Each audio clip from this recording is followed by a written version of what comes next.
get some in now. Let your edge out. To some iceberg, you'll be heavy in my mind. Can you get the heck out? I need rest now. Got me bummed out. You, baby, baby, baby. Hi guys, welcome back to my YouTube channel. This is your girl Connie. What do you do? What's up? The one that never gets tired. Pim. I hope you're good and I hope you like it here. Please don't forget to click that subscription button, click the like. You know what you do, the notification bell, so that whenever I post a new video you can be notified. So guys, today we are going to a conference. Connie Ferguson,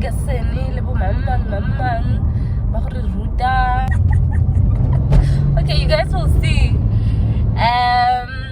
So I'm attempting to do a vlog. I hope that it will be a successful vlog and you guys will enjoy it. Outfit of the day, out the meme.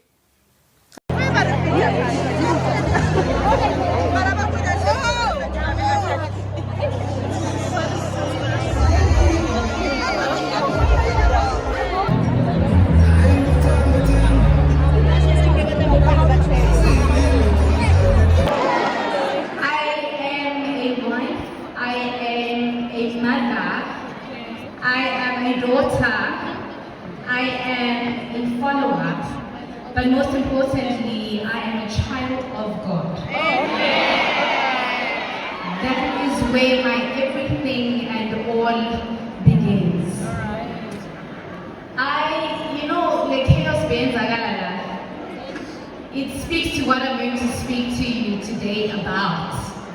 So God really works in very mysterious ways. I'm tired. The conference is titled, "They Make Me Whole Again." Who wants to be whole again? Who wants to be whole again? Who came this afternoon and is going through quite a bit? Who here is sitting here and is facing challenges in their lives?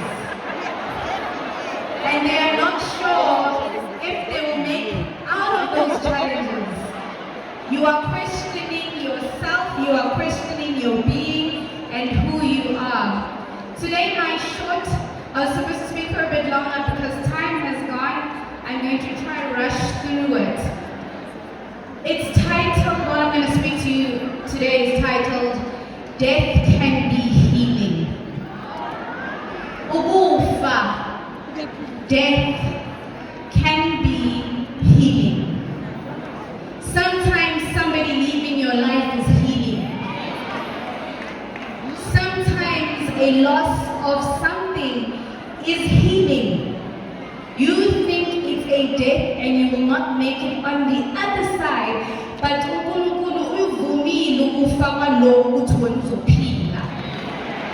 death can be healing. I want to speak of 3 women.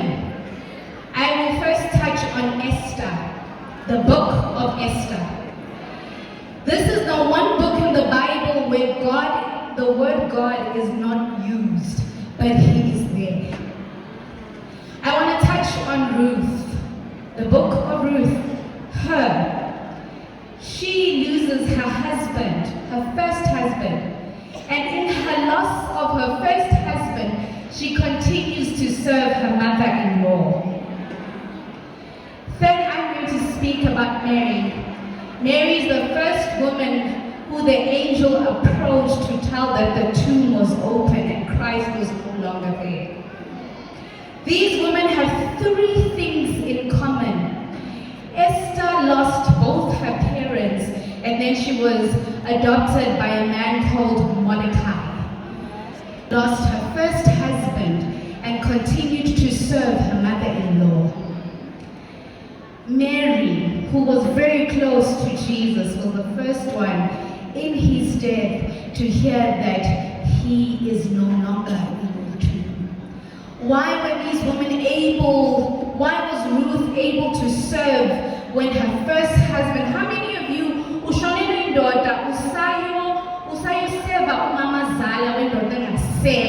many of you, I trust you would not do that. You would leave because the man that brought you here is God. Thank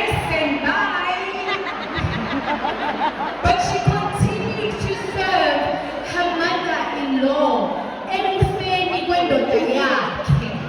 At the death of her husband, she continued to serve Naomi. I'm coming with it. Esther lost her parents, and in her losing her parents, Mordecai took her in, who was a Jew. She went on to work in a palace of kings just as a servant. That's it.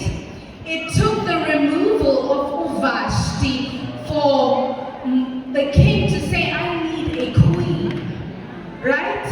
And Mordecai said to Esther, go forward. Go, you are a Jew, but don't say you are a Jew. Maybe this is your time. A girl from the village who comes from nothing and is not supposed to be working in a palace just because she is a Jew. She goes and she does that. These women, in their serving and in their principles, are quiet, spirited women. Why Ruth is such a phenomenal woman is that she was quiet. She did not compromise her character because of her circumstance. She lost her husband. She was supposed to be noisy and say, I am not supposed to be here in daughter. But she went out into the fields to continue to make sure her and her mother-in-law eat. She did not compromise her character. When you compromise your characters when you go through death. So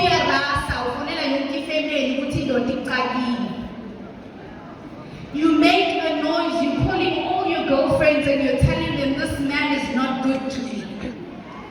You are not quieting your spirit to hear what God has to say to you. Ruth met Boaz when she was in the fields to go find food for her mother-in-law. Boaz noticed Ruth not because of her good. Boaz noticed Ruth because of her character. You are single, we are rasa. What man notices a woman that's so loud that cannot even take in what she is facing? She was noticeable to Boaz. Boaz didn't say, you are beautiful, I want you. Boaz said, you are serving your mother-in-law and your husband is no longer. I don't understand. Many women don't know how to quiet their spirit through death. You call happy family meeting out dead. So it's enough. There's enough. The woman never cancel our stars. But God needs you to quiet your spirit. How does you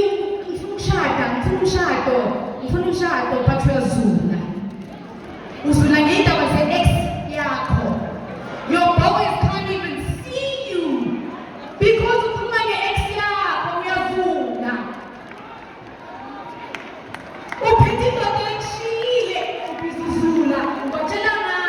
your boys cannot notice you because you're compromising your character. It is a winter season in your marriage, and your marriage is in a world. What do? You're calling all your friends to say, I got 7, I got Latinx like you, I got your husband is the wrong one because you're too loud. You can't get the healing you need to get for your marriage because nobody can recognize that there's a fracture because you're too loud. Quiet women, we need to learn to quiet our spirits. No one say that family meeting. When's I saw? Show up. One word is fine. If you're going through divorce, it's death. And sometimes that's when, actually most of the time, that's when you need to stay still. Divorce is death without burial. It Divorce ukushona malakunqatshwa. Uyohlangana naye Woolworths. Uyohlangana naye Pick n Pay. Uyohlangana amaninzi drop off yomntwana. Umntwana selimphasa njengama-tender document. Thanks, bye. See you on Friday next week. This is a man you once loved so much. You thought you're everything. So was but God had other plans for this marriage. This is why sometimes I don't feel they do the premarital counseling properly. As a married woman, yeah. So right, indoda ingabuzwa ukuthi ibuya. Sarathika kokuhalela. Wena kwena iyakufika leyo mesele. Yawuhlala washwa. Uyenza maliyone yakwashwa. And he continues to live his life. They preach what the narratives they lived, and I get it and I understand because of where they were. But no, we need to read our Bible very well. We need to go back. If there was no Ruth, there would be no book of Malachi. There was Malachi, and in Malachi, marriages were ending left and right, and God said, and then God introduced Christ. And when God introduced Christ in the New Testament, He said you can only divorce because of this reason, adultery. You can only divorce because of this. But what they leave out, even call now, they left up the first one before adultery, a hardened heart. You cannot work with shitty easy.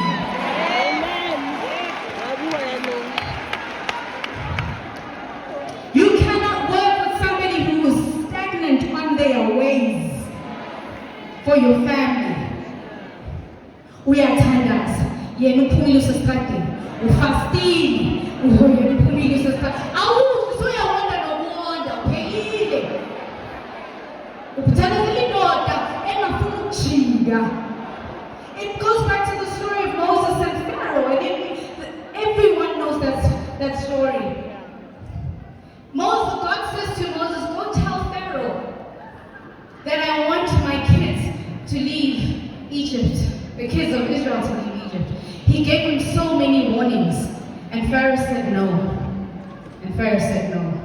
I don't believe in your signs and wonders and miracles.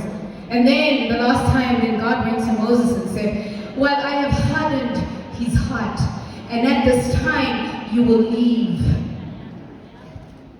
Egypt. Sometimes the relationship you're in is your Egypt. Sometimes the marriage you're in is your Egypt. And you are dealing with a Pharaoh. And God has come so many times to you and said, leave, but because of the inherently there as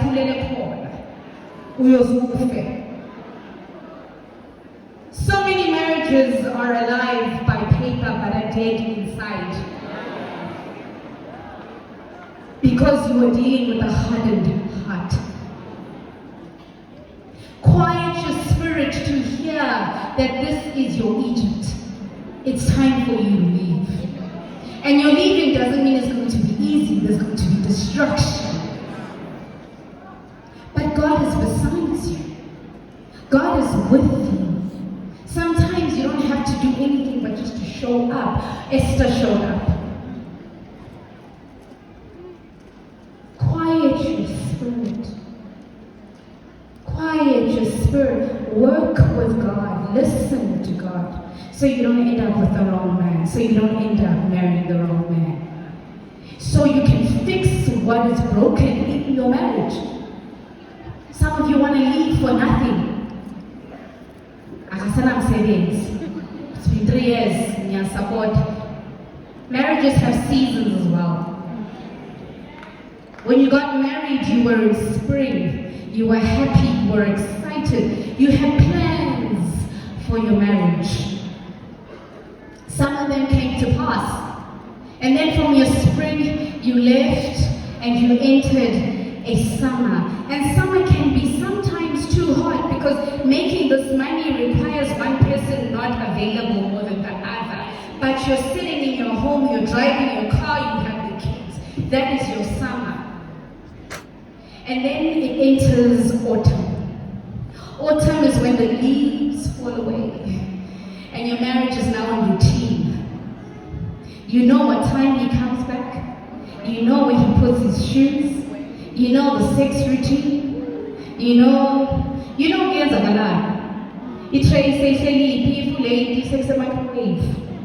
there's a routine, and then they start to say, we've lost the spark. No, you have not lost the spark. You need to find where the spark is. And then you enter winter. Winter, he's lost his job, or you have lost your job. You are trying for a baby and there is no child. Family members, in-laws are coming into your marriage and having a say, and you're fighting, and instead you don't know what to do. You feel like this man does not see me, does not hear me, does not care about me, and that is your winter season. But you need to be able, and I'm speaking to every woman, single, married, engaged, courting, you need to identify the season in your life. The same way you identify it, imagine. Identify it in your relationships. And while you're there, quiet down. Don't call the rest of the world. Because you're so throw in away. Pregnant for 9 months. No one knows what's happening in your body but you and God. In the beginning, Genesis, Adam and Eve. God put Adam down and he slept, and he took from his body, he took his rib and he made Eve. You know what's the fascinating thing about that scripture is that Eve saw her husband first before her husband saw her. And then God took Eve and took her to the secret place. And that is something that is not spoken about biblically. All of us don't know what God said to Eve in the secret place about Adam. Most of you are sitting here, you know your husband. You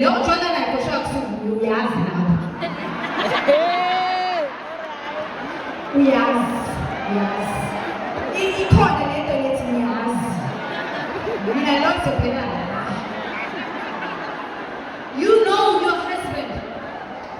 Same thing when you're in marriage and you're facing issues. God knows, you know how you can carry yourself, carry your family out of this problem. That you listen, what the world calls intuition is the Holy Spirit. You know he's the man for you. You know he's not the man for you. You know how to fight a battle that the world may deem as impossible. You know because you have it in you. He's always approached you first. Just listen and quiet your spirit.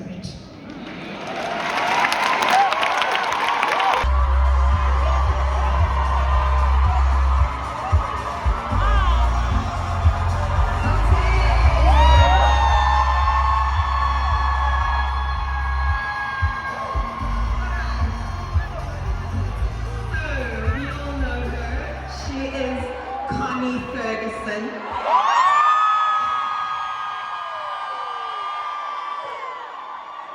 And her career is nothing short of legendary. Coming whole again? Yes!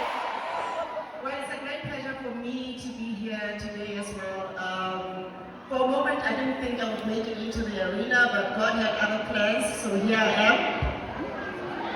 So we are going to have a conversation with the pastor, right? So hopefully he'll get to ask all the questions that you guys will have for me about how I've navigated life, whether it's in the business space, in my family life, how I've navigated the challenges that I've experienced in my life. So I'm hoping.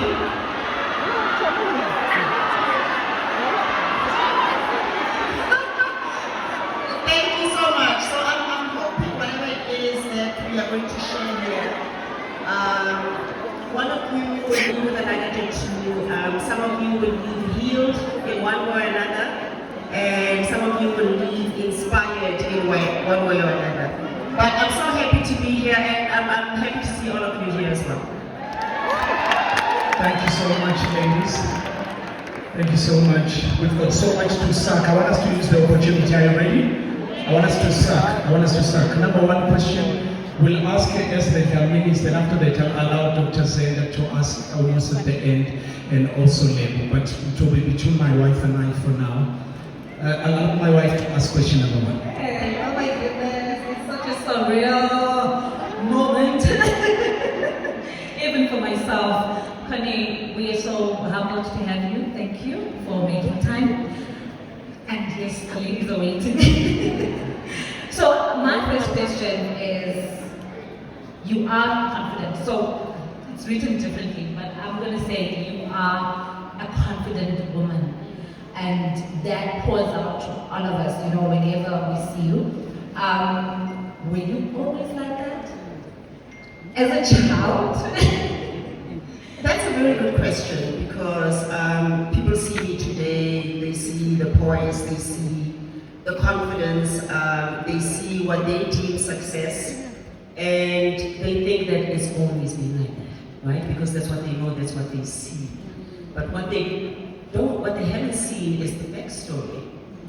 So I wasn't always like this. I tell this story a lot, that when I was growing up, I was a very quiet, timid child. Very, very shy. Like so shy that it's actually shocking that I'm here on the stage addressing, like, how many people are in this hall? 4,500 people, and I'm not going like this. The reason I'm saying I'm not going like this is because my first experience on stage, and at the time I was doing reading because I prepared a speech. And I was reading from my paper, and these microphones can show you off, okay? Because my hand was, I was quivering, I was shaking, and on the mic all you heard was like from the paper. So you know when you're already nervous, and then that sound just makes it worse. Like you know you're nervous, but now it's like everybody knows that I'm nervous. So no, I wasn't always this confident. I think it took a lot of, I don't know, different experiences going through life. And to be honest, a lot of people believing in me as well, and starting with my parents. And then the next one is, how have you managed to thrive in this male-dominated world where you are? The TV industry, the male-dominated industry. It wasn't always easy. So I'm more than 3 decades now in the industry. Like I've been doing what I'm doing for over 20 years. And when I started off, I mean, the environment was completely different, right? Number one, forget male-dominated. It was white-dominated when I started. So I've had to navigate that and then get to the male-dominated part as well. But I started like in the early 90s. Like I think my first show was in 1990 specifically. And at the time, television was very divided, right? You had, I think at the time, TV1, which was predominantly Afrikaans. I mean, people my age will remember. I see some people nodding.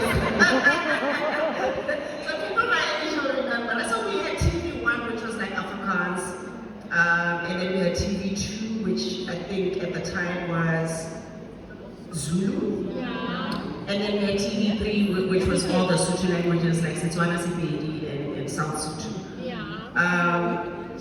And then, you know, there seems to be a little bit of progress. And then we had CCV, where a lot of us were launched. And then, what was the other one? NNTV, which was the black version of I Am Successful.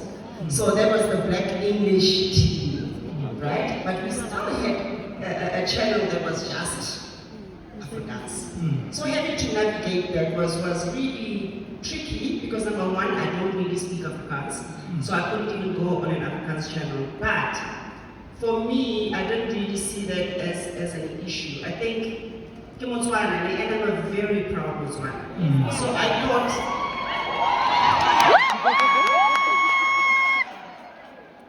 And it's funny that I already had this from a very young age, but I thought, what is my USP that I can use to grow and develop myself and to actually work on what makes me different, right? What makes you different actually makes you special.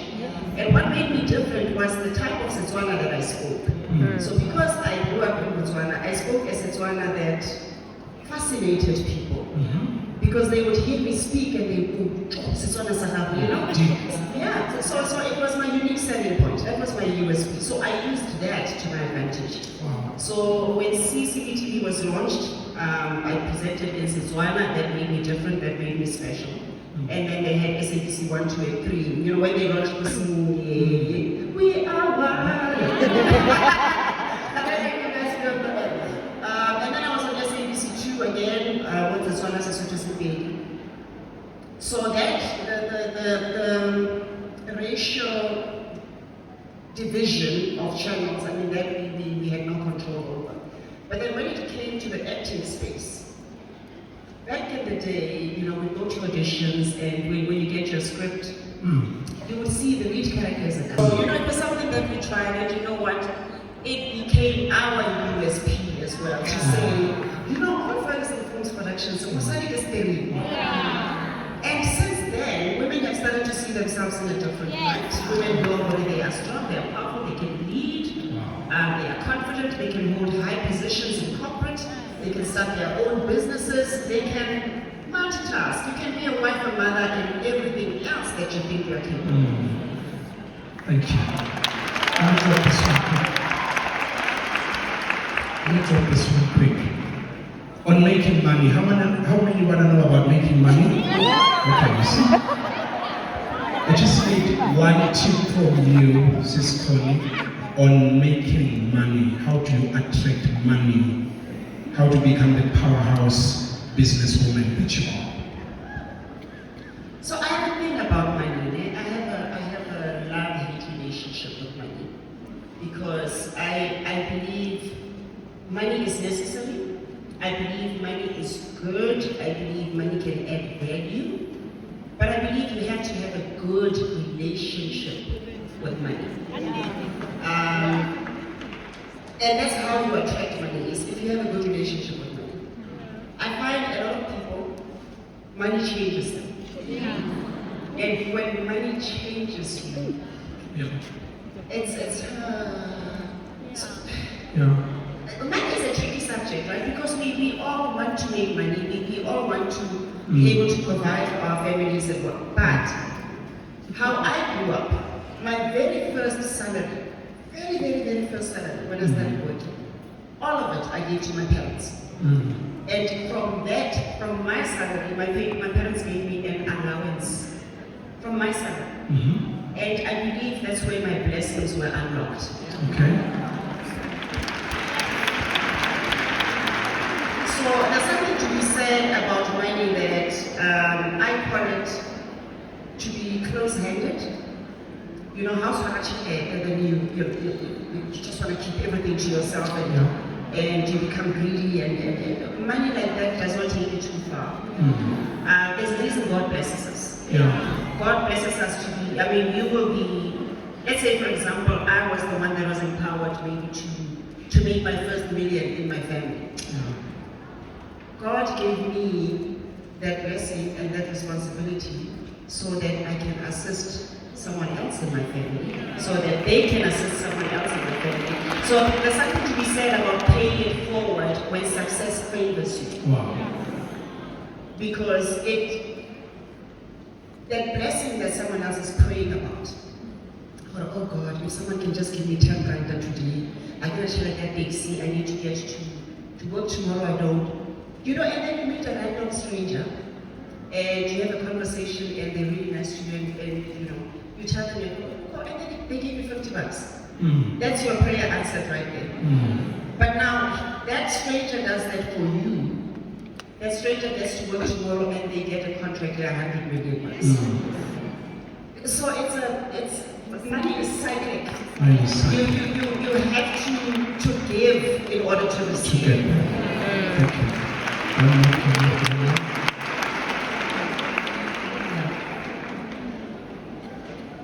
So, your husband, Mr. Shaw, your family, yourself and your family, you practically shared him with the world. You shared him with us. I just want to know how you have moved, maybe not moved, but how you are healing and how you're healed from the loss. And any word for a wife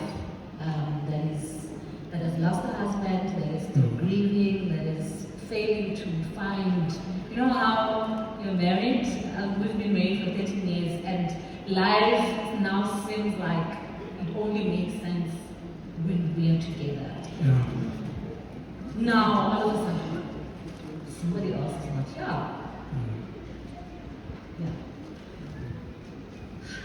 How am I navigating it? I'm 54 years old.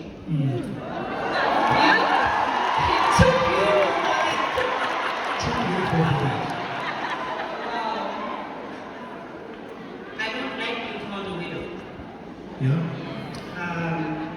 For many reasons, and I think that this is one of the things I struggled with. But I was stuck at the beginning. Sho and I were together for 20 years. I think how we met really was serendipitous. When something is like, it's just meant to be. It was like that from the get-go. We meet end of July, mid-October he had paid lobola. 30th of November we were married. As in like we had a wedding. So, it was a case of when you know, you know.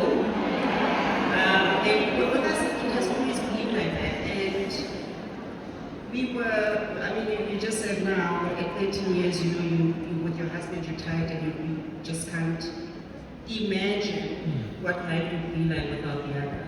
It was never something I even imagined because it was like, it's us. Yeah. It's the two of us. We're like this. Like we were literally joined at the hip. My husband and I did everything together. Like everything. We were foolish together. We ate junk together. Okay, he didn't come to gym with me because he was stubborn. He wanted to do his own thing. But a lot of the things, we loved the same music. We listened to music together. We worked together. We were always on set together. Like we were always together. So not being with Sho was not even an idea I could imagine him remotely. Yeah. So when COVID happened we used to joke about old people, right? Like there was a time we walked Cresta Mall, and we saw we loved old people, and we saw this old couple walking together hand in hand, and we would joke. The other one was like walking a stick, and we would joke, and he would say, "Scott, that's us in a couple of years, right?" Yes. And then I'd go, "Yes, baby, but the one with the stick, that's you." That's how far we saw us go together, right? What happened just wasn't a part of our plans. So when COVID happened in 2021, I had just turned 51 because we both got sick in June. And then end of July, he was gone. Even when we were sick, it was like, we are both fit, we are both strong, we both taking all the right things, like it was nothing. And then he just got progressively worse, like my husband got really sick. And even then, just looking at him, he gave me so much confidence that he was going to be okay. Because he kept saying to me, Scott, we're going to beat this. Scott, we're going to beat. And it was always we. When Sho and I spoke, it was never, I did not exist in our relationship. It was always we. And And he wouldn't say, I'm going to beat this. Wow. Because I got better before he did. It was that we are going to beat this. And I really believed it. When we prayed and trusted God for a miracle, and I believe in miracles. Yeah. And we were just so hopeful until it happened. So when we lost him, obviously my initial reaction was, hey, I can't even describe it, hey? After praying so much. Yeah. And this is where I learned, you can't hold God ransom. Yeah. You really cannot hold God ransom. Because you pray for something you believe in, or you pray for something that you so desperately want. I desperately wanted God to save my husband. I pleaded with God to save my husband. My goodness, I even said, show Haka Fola. Yeah. You know, his testimony. I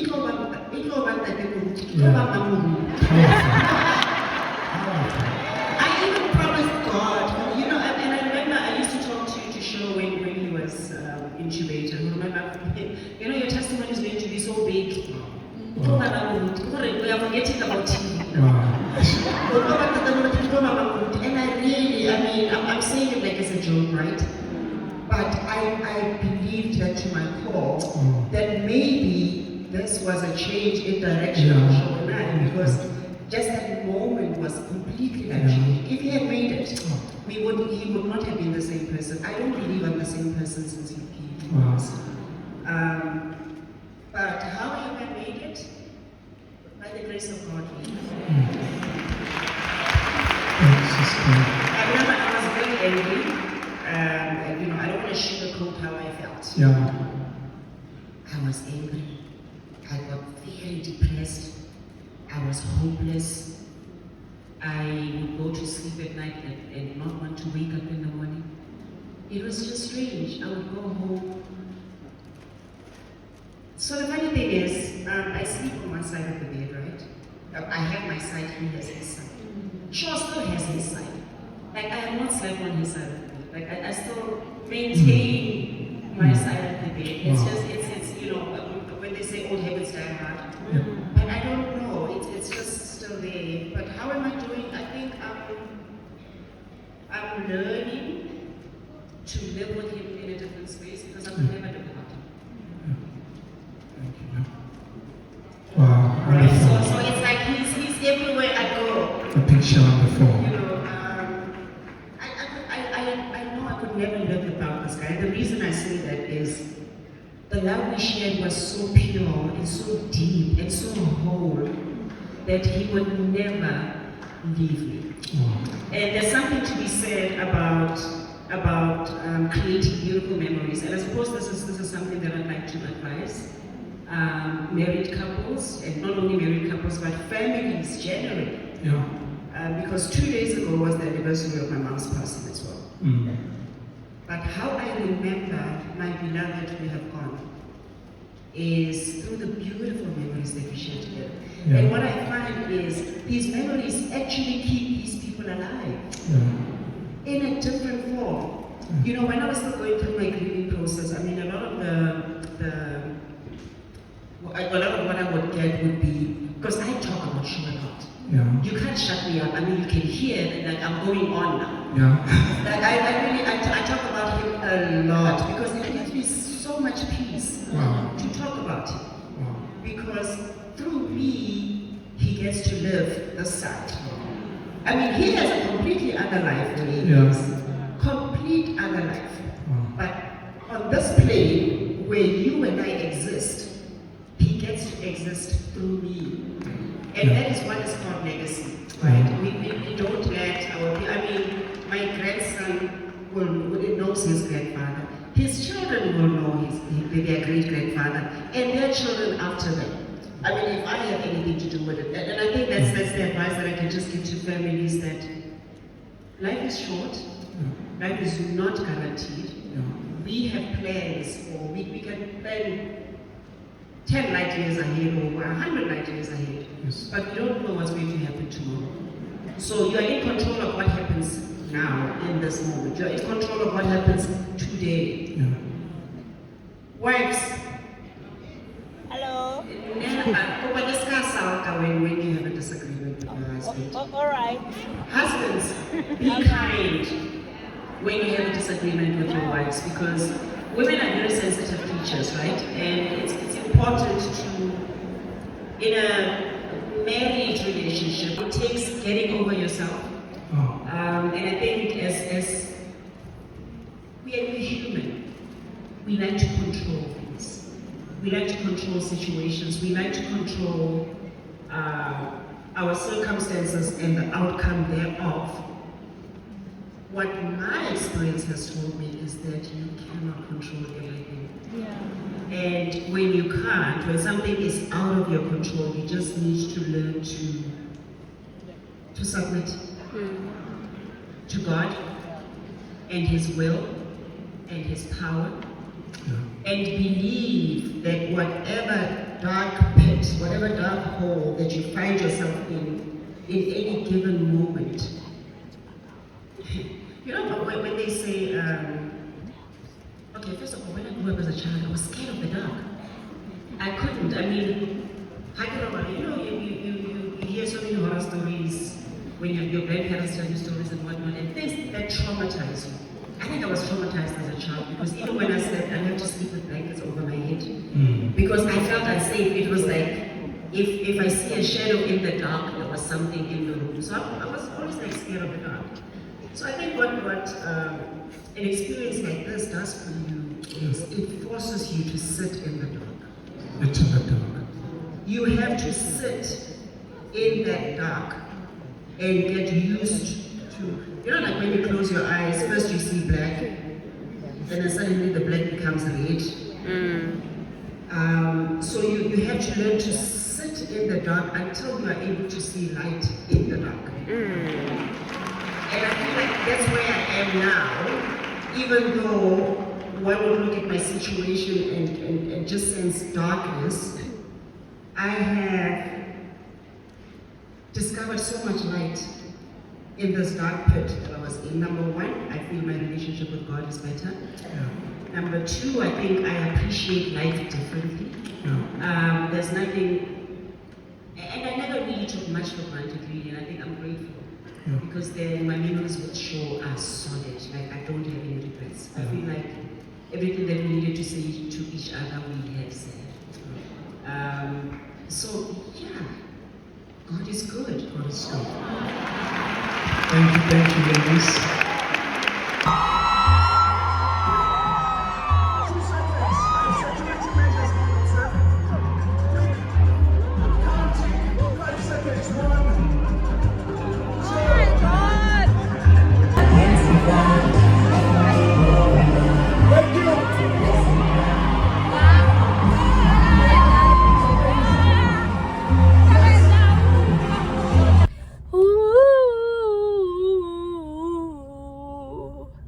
Hi guys, this is the end of our vloggy and I hope that you enjoyed it.